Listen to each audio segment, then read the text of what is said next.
പ്രിയപ്പെട്ട കൂട്ടുകാരെ, പ്രിയാസ് ഹോം ഗാർഡനിലേക്ക് എല്ലാ കൂട്ടുകാർക്കും സ്വാഗതം. അപ്പോൾ ഇന്ന് ഞാൻ വന്നിട്ടുള്ളതേ നമ്മുടെ അതുപോലെ റോസിന് മാത്രമല്ല കേട്ടോ, തക്കാളിക്കും കൊടുക്കാൻ പറ്റുന്ന ഒരു അടിപൊളി വളമായിട്ടാണ്. നമ്മുടെ കിച്ചണിലെ വേസ്റ്റ് ഉപയോഗിച്ചുണ്ടാക്കുന്ന നമ്മുടെ പച്ചക്കറി വേസ്റ്റ് എന്ന് പറഞ്ഞാൽ എല്ലാ പച്ചക്കറികളും ഇല്ല. ഇതേ നോക്ക്, ഇതെൻ്റെ 7 days റോസാണ്. അതായത് ഇത് വിരിഞ്ഞ് 7 ദിവസം ഇങ്ങനെ തന്നെ നിൽക്കും. നോക്ക്, വളരെ വലിയ പൂക്കളാണ്. അപ്പം ഞാൻ പറഞ്ഞല്ലോ, വിൻ്ററിന് മുമ്പ് ഞാൻ എൻ്റെ റോസ് ചെടികളൊക്കെ ഒന്ന് പ്രൂൺ ചെയ്ത്, താഴെ വെയിൽ കുറവാണ്, മുറ്റത്തിരുന്ന ചെടികളിൽ നിന്ന് കമ്പ് കുത്തിവെച്ചുണ്ടാക്കിയ ചെടികൾ ഈ കൂട്ടത്തിലുണ്ട്. ഇതിനെയൊക്കെ നല്ല വെയിൽ കിട്ടാൻ വേണ്ടി ഞാനിപ്പോൾ ടെറസിലാണ് വെച്ചേക്കുന്നത്. അപ്പോൾ നമുക്ക് നമ്മുടെ റോസിനും തക്കാളിക്കും ഒരുപോലെ കൊടുക്കാൻ പറ്റുന്ന ഒരു വളം ഉണ്ടാക്കാം. ഇത് മുട്ടത്തോട് ഞാൻ വീട്ടിലെ ഉപയോഗം കഴിഞ്ഞ ശേഷം ബാക്കിയുള്ളത് ഇങ്ങനെ തോട് ശേഖരിച്ച് വെക്കും. വീട്ടിൽ എടുക്കുന്ന മുട്ടയിൽ നിന്ന് തന്നെ മുട്ടത്തോട് മാറ്റി വെക്കും. ഇത് നമ്മൾ പുഴുങ്ങിയ മുട്ടയുടെ തോട് പറ്റത്തില്ല കേട്ടോ. നമ്മൾ ഓംലെറ്റൊക്കെ ഉണ്ടാക്കത്തില്ലേ, ഓംലെറ്റും ബുൾസയൊക്കെ ഉണ്ടാക്കാൻ എടുക്കുന്നത്. അപ്പോൾ മുട്ടത്തോട് പൊടിച്ചതാണ് ആദ്യമായിട്ട് വേണ്ടത്. പിന്നെ പഴത്തൊലിയും ഉള്ളിത്തൊലിയും. അപ്പോൾ ഈ പഴത്തൊലിയിലും ഉള്ളിയുടെ പീലറുണ്ടല്ലോ, ഉള്ളിയുടെ തൊലി, ഇതിലൊക്കെ വളരെ വലിയ അളവിൽ നമുക്ക് ഫോസ്ഫറസ്, മാഗ്നീഷ്യം, കാൽസ്യം, പിന്നെ അഡീഷണൽ കാൽസ്യത്തിനാണ് നമ്മൾ ഈ മുട്ടത്തോട് പൊടിച്ചത് ചേർക്കുന്നത്. ഇങ്ങനെയാണ് നമ്മൾ മുട്ടത്തോട് പൊടിച്ച് മിക്സിയിലിട്ടൊന്ന് ക്രഷ് ചെയ്ത് പൊടിച്ചാൽ മതിയാവും. ഫൈൻ പൗഡർ ആക്കണമെന്നൊന്നുമില്ല. എന്നിട്ട് നമ്മുടെ ബനാന പീൽ, നമ്മുടെ പഴത്തൊലിയും ഉള്ളിയുടെ തൊലിയും കൂടി കഞ്ഞി വെള്ളത്തിൽ സോക്ക് ചെയ്തത് അരച്ചതാണിത്. എന്നിട്ട് ഇതിലേക്ക് ഞാൻ ഒരു 2 ടീസ്പൂൺ നിറയെ എപ്സം സോൾട്ടും ചേർത്തിട്ടുണ്ട്. ബനാന പീൽ ഈ പഴത്തിൻ്റെ തൊലിയുടെയൊക്കെ അളവ് പറയണമെങ്കിൽ ഒരു 10 വലിയ നേന്ത്രപ്പഴത്തിൻ്റെ തൊലിയാണുള്ളത്. 10 അതിൽ കൂടുതലും ഉണ്ടാവും. പിന്നെ 2-3 ദിവസത്തെ ഉള്ളിയുടെ തൊലി. എൻ്റെ തക്കാളികളൊക്കെ പൂത്തും കായ്ച്ചും ഒക്കെ തുടങ്ങി. മഴ കാരണം കുറച്ച് പതുക്കെയാണ് ഇപ്രാവശ്യം വിൻ്ററിൽ തക്കാളി നട്ടത്. എന്നാലും തക്കാളികളൊക്കെ പൂവിട്ട് വരുന്നുണ്ട്. ചിലതിലൊക്കെ ചെറുതായി കായ് പിടിച്ചും തുടങ്ങിയിട്ടുണ്ട്.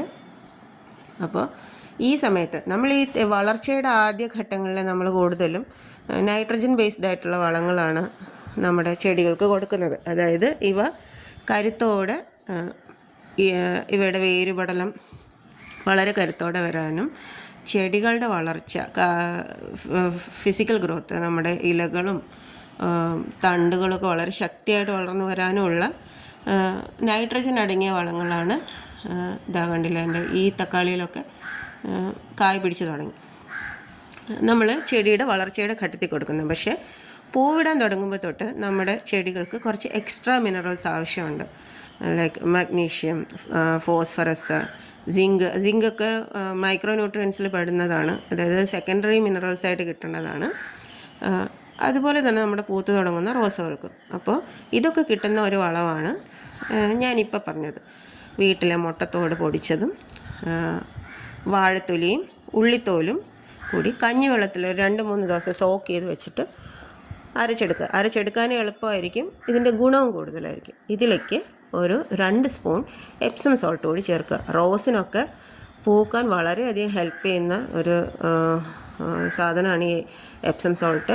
എപ്സം സോൾട്ടിന് പല ഗുണങ്ങളുണ്ട്. നേരത്തെ ഞാൻ പറഞ്ഞിട്ടുണ്ട്, നമ്മുടെ ഇലകളിലെ മഞ്ഞളിപ്പൊക്കെ മാറ്റാനൊക്കെ എപ്സം സോൾട്ട് ഉപയോഗിക്കുന്നുണ്ട്. എൻ്റെ റോസസൊക്കെ എല്ലാം പൂത്ത ശേഷം ഞാൻ നിങ്ങളെ കാണിക്കാം. അരച്ചെടുത്ത മിശ്രിതം ഇങ്ങനെയാണുള്ളത്. അത് നല്ലോണം നേർപ്പിച്ച് വേണം നമ്മൾ ചെടികൾക്ക് ഒഴിക്കാൻ.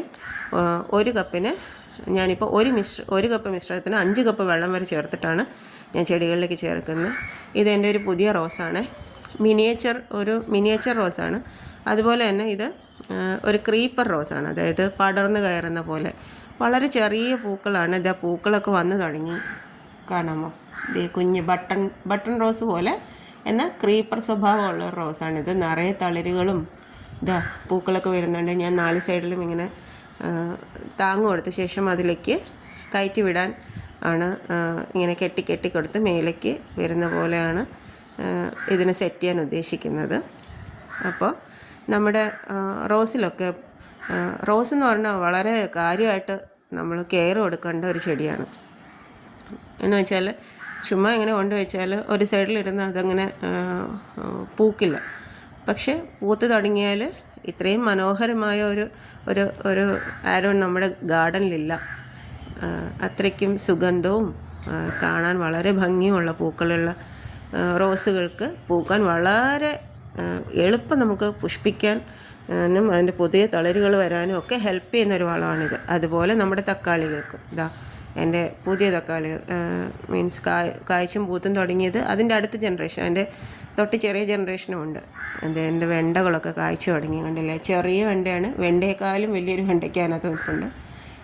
ഇത് രണ്ടാമത്തെയോ മൂന്നാമത്തെയോ വെണ്ടയ്ക്കാണ് കേട്ടോ ഈ ചെടിയിൽ ഇന്ന് ഞാൻ എടുക്കാൻ പോകുന്നത്. ഇത് ഒരു ബോക്സിനകത്ത് തന്നെ 3 വെണ്ടകൾ നിൽപ്പുണ്ട്, 3ഉം കായ്ച്ചു തുടങ്ങിയിട്ടുണ്ട്.